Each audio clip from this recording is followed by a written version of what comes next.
রহিম সুপ্রিয় শিক্ষার্থীরা, আজকেও আবার তোমাদের অনলাইন ক্লাসে হাজির হয়ে গেলাম। অবশ্য তোমরা ওদিকে আগ্রহে আমাদের ক্লাসগুলো কখনোই আমরা আসবো, লাইভে আসবো, তোমরা সেই প্রস্তুতি নিয়েই বসে থাকো। তো আজকে আমি তোমাদের সাথে মোহাম্মদ হোসেন, পঞ্চগ্রাম আজিউর রহমান হাই স্কুল, নাওড়া সারাথি চাঁদপুর। আজকে তোমাদেরকে গত ক্লাসে আমি সাধারণত লেনদেনের অর্থাৎ হিসাব এর যে দলিলপত্রাদিগুলো নিয়ে আলোচনা করছি, সেই ধারাবাহিকতা আজকে ওই অধ্যায়ের অর্থাৎ দ্বিতীয় অধ্যায়ের হিসাব সমীকরণ নিয়ে তোমাদের সাথে আমি আলোচনা করব। তো কথা না বাড়িয়ে আমি আমার ক্লাস শুরু করছি। হিসাব সমীকরণ তোমরা দেখতে পাচ্ছ। তো আমরা তো জানি কোনো প্রতিষ্ঠানে যেই কোনো লেনদেন অর্থাৎ ঘটনা হওয়ার পরে যখন লেনদেন হয়, ওই লেনদেনে মোট সম্পদ সমান সমান দায় যোগ মালিকানা শর্ত এগুলো সব সমান হতে হয়। এটাই হচ্ছে হিসাব সমীকরণ, এটাই আমাদের হিসাব সমীকরণ। আর মোট সম্পদ সমান দায় যোগ মালিকানা শর্ত, এটা প্রমাণ করাকেই আমরা সাধারণত হিসাব সমীকরণ বলবো। তো হিসাব সমীকরণ তোমরা আশা রাখি বুঝতে পারছো। হিসাব সমীকরণটা হচ্ছে মোট সম্পদ সমান মোট দায় যোগ মালিকানা শর্তটাই প্রমাণ করাটাই হিসাব সমীকরণ। তোমরা স্ক্রিনে দেখো হিসাব সমীকরণটা আমরা যখন লিখি, হিসাব সমীকরণটা হচ্ছে এ সমান এল প্লাস ই। এটা তোমরা সবাই জানো যে হিসাব সমীকরণ equal to L plus E. আমরা যদি এটা চিন্তা করে থাকি তাহলে আমরা লিখতে পারি যেমন এ এল এবং ই। এতে হলো আমাদের অ্যাসেট,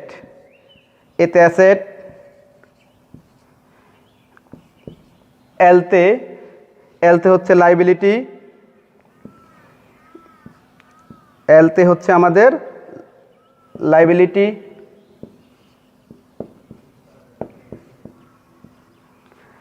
এলতে লাইবিলিটি ইজ ও ইতে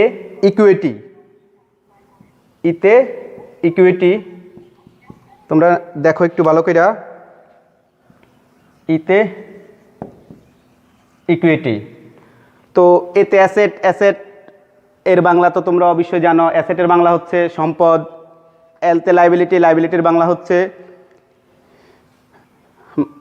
দায়, এবং ইতে ইকুইটি হচ্ছে মালিকানা শর্ত। তো আমরা যদি যে কোনো ঘটনার মধ্যে অ্যাসেট লাইবিলিটি ও ইকুইটি এই জিনিসগুলো, এই উপাদানগুলোর যদি পরিবর্তন ঘটায় তখন আমরা এটাকে লেনদেন বলবো। আর এই লেনদেন অনুযায়ী আমাদের পরবর্তী হিসাব বিজ্ঞানের যেই সমীকরণ বা হিসাব বিজ্ঞানের যে ধাপগুলো এখান থেকেই শুরু হয়ে থাকে। তো আমরা জানি প্রথমে সম্পদ বলতে বোঝায় যে কোনো ব্যবসায়ের মালিকানাধীন থাকে এবং মুনাফা অর্জনের কাজে ব্যবহৃত হয়, তাকে আমরা সম্পদ বলবো। তো এই সম্পদগুলোর মধ্যে সম্পদটা তোমরা মোটামুটি ভালোই জানো। আমরা সম্পদ, নগদ টাকা সম্পদ, আসবাবপত্র সম্পদ, যন্ত্রপাতি সম্পদ, ব্যবসায়ের এই জিনিসগুলো আমরা সম্পদ বলে আখ্যায়িত করি, এগুলো আমাদের সম্পদ। পরবর্তী আসছে লাইবিলিটি, মানে দায় হচ্ছে ব্যবসায়ের একটি দায়বদ্ধতা বা একটি নির্দিষ্ট সময়ের পরে অবশ্যই এটা পরিশোধ করতে হয়। অর্থাৎ ব্যবসা থেকে তৃতীয় পক্ষ যদি কোনো পাওনা থাকে সেটাই আমাদের দায়টা আমরা বলতে পারি যে বিভিন্ন প্রকার ঋণ, প্রদয় বিল, পাওনাদার, এগুলো হচ্ছে আমাদের দায়। আর মালিকানা শর্ত হচ্ছে ব্যবসায়ের মোট সম্পদ থেকে তৃতীয় পক্ষের দাবি বাদ দিলে অবশিষ্ট যেটা থাকে সেটাই হচ্ছে আমাদের মালিকানা শর্ত। তো আমরা যে মালিকানা শর্তকে আবার কয়েকটাভাবে প্রভাবিত করে, সেগুলো হচ্ছে মালিকানা শর্তটা হচ্ছে বিশেষ করে এর উপাদান 4টা। এক, তোমরা দেখো মালিকানা শর্তের উপাদানগুলো হচ্ছে, যদি আমি এখানে লিখছি মালিকের বিনিয়োগ, মালিকের বিনিয়োগ। 2 হচ্ছে আর উত্তোলন ও ব্যয়। এগুলো হচ্ছে আমাদের মালিকানা শর্তের, এগুলো হচ্ছে মালিকানা শর্তের উপাদানকারী বা পরিবর্তনকারী উপাদান। তো তোমরা তো অবশ্যই দেখছো। আমরা এবারে এই হিসাব সমীকরণের উপাদানকে যদি আমরা একটু বর্ধিত করি তাহলে কি পাই একটু দেখো।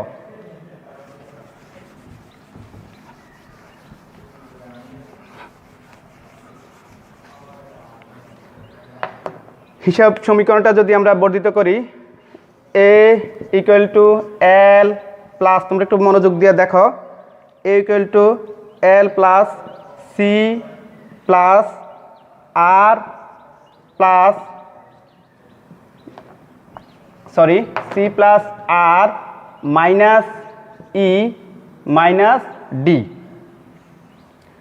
এই জিনিসটা হচ্ছে আমাদের এই জিনিসটা তোমরা দেখো, A equal to L plus C plus R plus E plus D. এটা যদি আমরা বিশ্লেষণ করি তাহলে প্রথমে আমরা অ্যাসেট, এটা আমরা পূর্বেই জানি, নতুন করে যেটা এটা লিখবো আমি সময়। এলতে লাইবিলিটি, এটা আমরা জানি অ্যাসেট লাইবিলিটি। সি নতুন আসছে আমাদের সি, তো সিতে তোমরা তো অবশ্যই জানো সিতে হচ্ছে মূলধন, অর্থাৎ মূলধনের ইংরেজি হচ্ছে কি ক্যাপিটাল। সিটে হচ্ছে ক্যাপিটাল, ক্যাপিটাল এর বাংলা হচ্ছে মূলধন।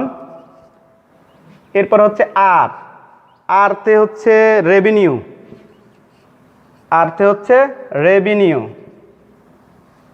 রেভিনিউ অর্থাৎ আয়।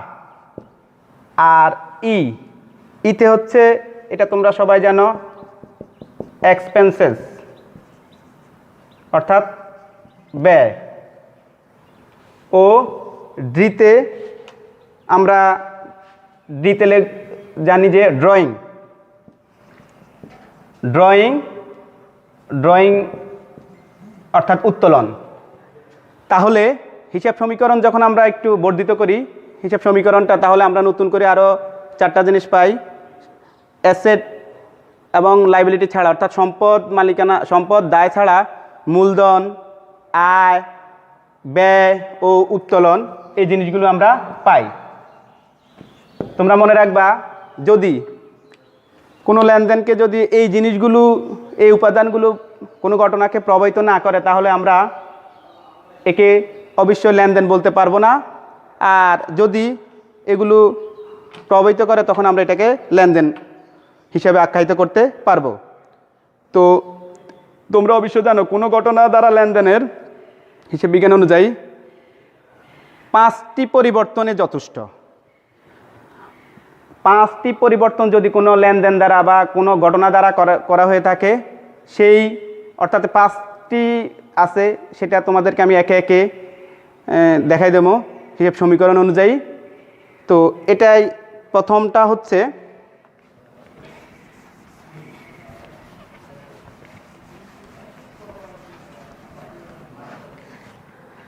এক নাম্বার হচ্ছে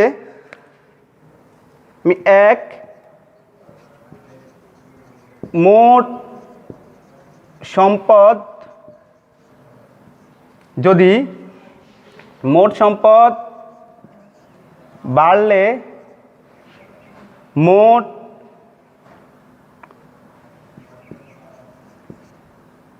দায় বা মালিকানা শর্ত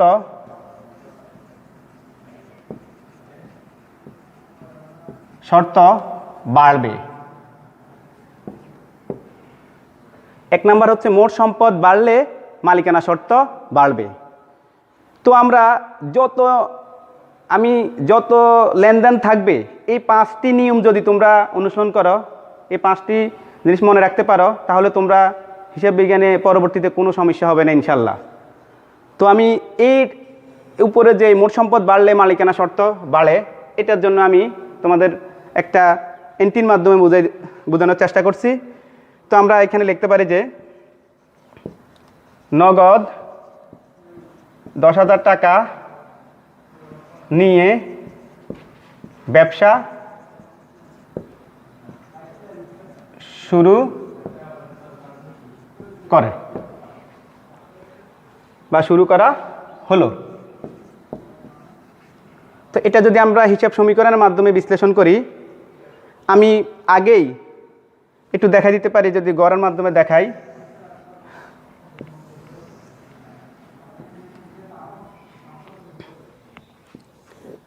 এ সমান সমান, আমরা এটা আবার একটু আলাদা রাখলাম,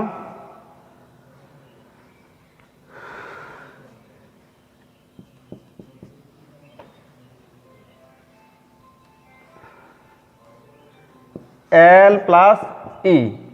তো আমরা দায় হিসাবে রাখলাম, এটা ই মালিকানা শর্ত হিসাবে রাখলাম।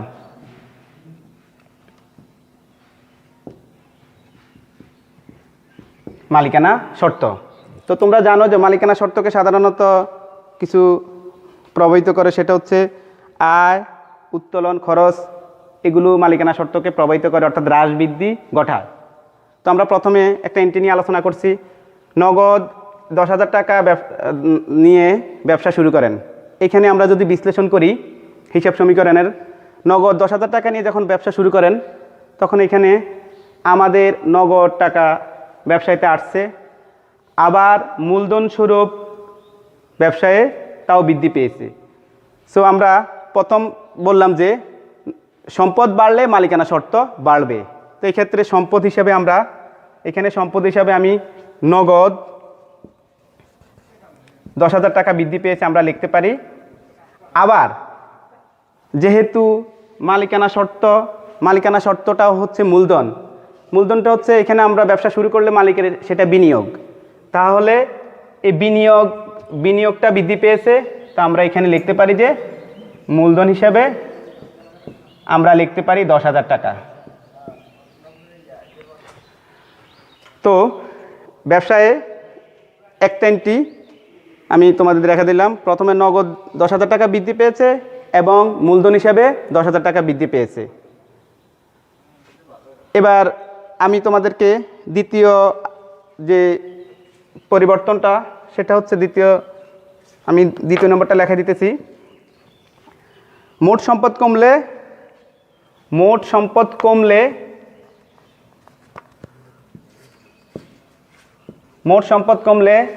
দায় ও মালিকানা শর্ত কমবে। মোট সম্পদ কমলে দায় ও মালিকানা শর্ত কমবে। তো এটা বিভিন্ন এন্ট্রি দ্বারা আমরা বুঝাইতে পারি। যেমন আমি লিখতে পারি ধারে বা বাকিতে আসবাবপত্র ক্রয়। এক্ষেত্রে তোমরা খেয়াল রাখো, পূর্বে তোমরা হিসাব সমীকরণ বিশ্লেষণ পূর্বক যদি আমরা করি, তোমরা এটা সহজে দাঁড়ে বা বাকিতে আসবাবপত্র ক্রয়। তো আমরা তো জানি দাঁড়ে বা বাকিতে আসবাবপত্র ক্রয় করলে আসবাবপত্রটা আমাদের ব্যবসায় আসছে, আর এই আসবাবপত্র বাকিতে ক্রয় করার ফলে অবশ্যই আমাদের একটা দায় বাড়ছে। তো আমরা এখানে লিখতে পারি আসবাবপত্র হিসাবে, তার আসবাবপত্র পাবে আমি 5,000 টাকা লিখবো, এটা বৃদ্ধি পেয়েছে। আবার ব্যবসায় দায় বৃদ্ধি পেয়েছে আমার সেটা হচ্ছে আসবাবপত্র পরে যে পাওনাদার, অর্থাৎ পাওনাদার নামের একজন পাওনাদার বা দায় বৃদ্ধি পেয়েছে, তাও 5,000 টাকা। ঠিক আছে, তো এখানেও আমাদের দুইটা উপাদানকে প্রভাবিত করছে, এ এবং এল। এবার আমি 3 নম্বর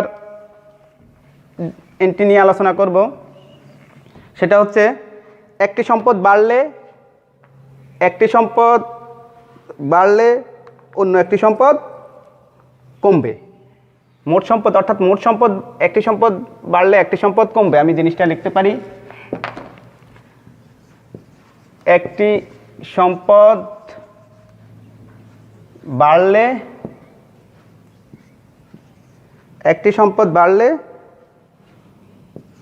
অপর সম্পদ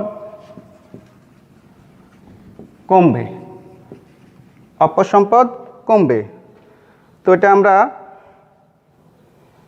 একটা এন্ট্রি দিয়ে এটা বোঝানোর চেষ্টা করব। একটি সম্পদ বাড়লে একটি সম্পদ কমবে, সেটা হচ্ছে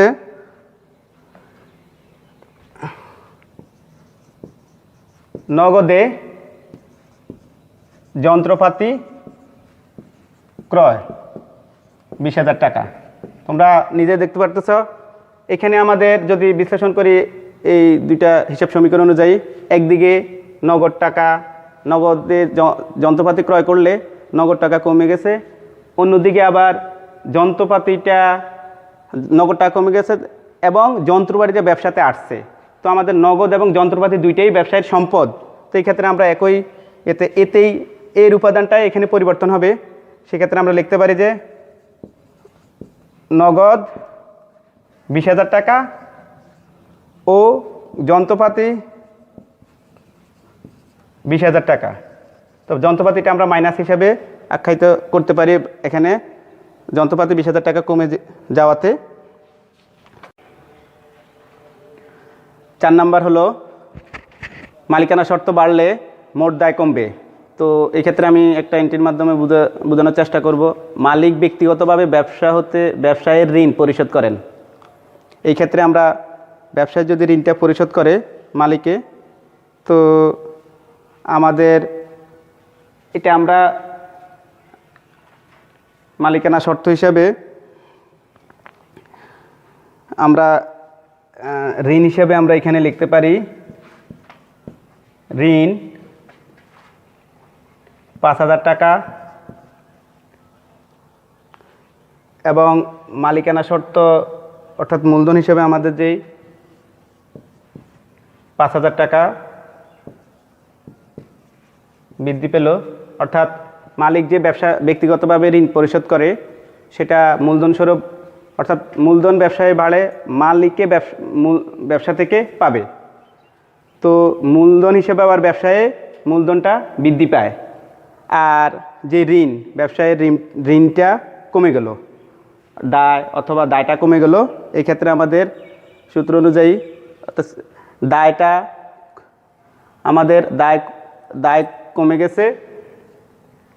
দায়টা কমে গেছে এবং আমাদের মালিকানা শর্তটা বৃদ্ধি পেয়েছে। আর সর্বশেষ সেটা হচ্ছে ঠিক এটার একটু মোট মালিকানা শর্ত কমলে মোট দায় বাড়বে। তো আমরা এটা তাও মালিকানা শর্ত কমলে মোট দায়টা বাড়বে, এটা আমরা একটা এন্ট্রির মাধ্যমে বোঝানোর চেষ্টা করব। সেটা হচ্ছে ধারে পণ্য ক্রয়। তো ধারে পণ্য ক্রয় করলে আমরা জানি যেটা যদি বিশ্লেষণ করি সেটা দুইটা বিশ্লেষণ যদি করি তাহলে দুইটা পক্ষ হবে। এক পক্ষ হচ্ছে আমাদের ধারে পণ্য ক্রয় করার পরে পণ্যটা আসছে, অর্থাৎ পণ্য ক্রয় ডেবিট, এবং আমাদের যেহেতু আমরা নগদ টাকা দেব না, বাকিতে থাকবে, সেক্ষেত্রে পাওনাদার ক্রেডিট। তো আমরা প্রথমে পাওনাদার মানে দায়টা আমরা লিখতে পারি, দায় বলতে পাওনাদার 6,000 টাকা। পাওনাদার আমাদের কি হলো, এখানে আমাদের দায়টা বাড়লো এবং ক্রয় বাবদ মালিকানা শর্তটা হ্রাস পেল। ক্রয় যেহেতু ব্যয়, এই ব্যয়ের ফলে মালিকানা শর্তটা হ্রাস পেল কত টাকা, 6,000 টাকা।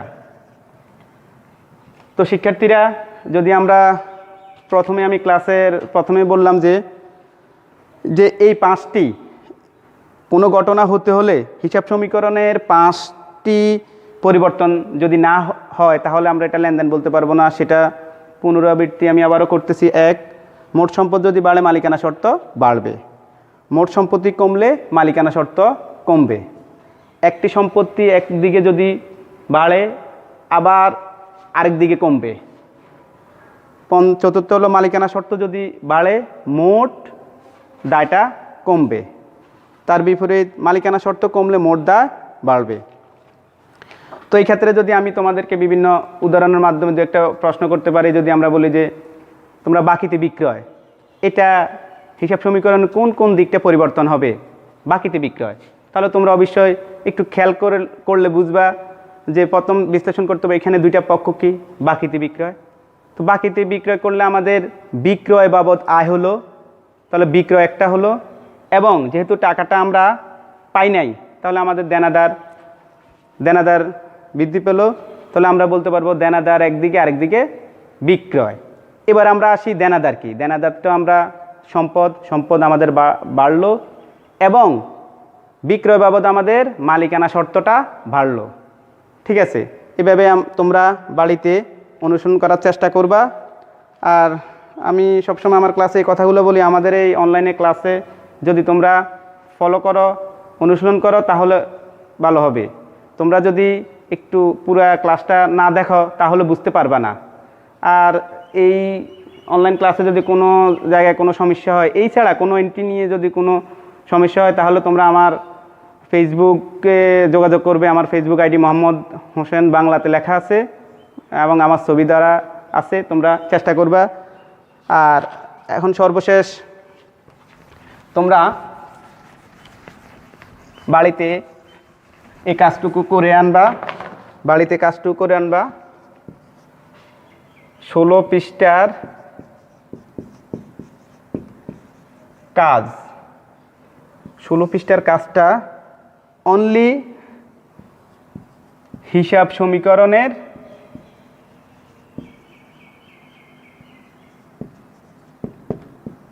প্রভাব, হিসাব সমীকরণের প্রভাবটা লিখে আনবা। 16 পৃষ্ঠার যে কাজটা আছে সেটার অনলি শুধু হিসাব সমীকরণের প্রভাব, ওইখানে তোমাদের বিবরণী ছক হিসাব প্রস্তুত করতে বলছে, আমি সেটা দিলাম না, আমি একটু পরিবর্তন করে দিলাম আজকের ক্লাস অনুযায়ী যে হিসাব সমীকরণের প্রভাব প্রস্তুত করো। তো সবাইকে আবারও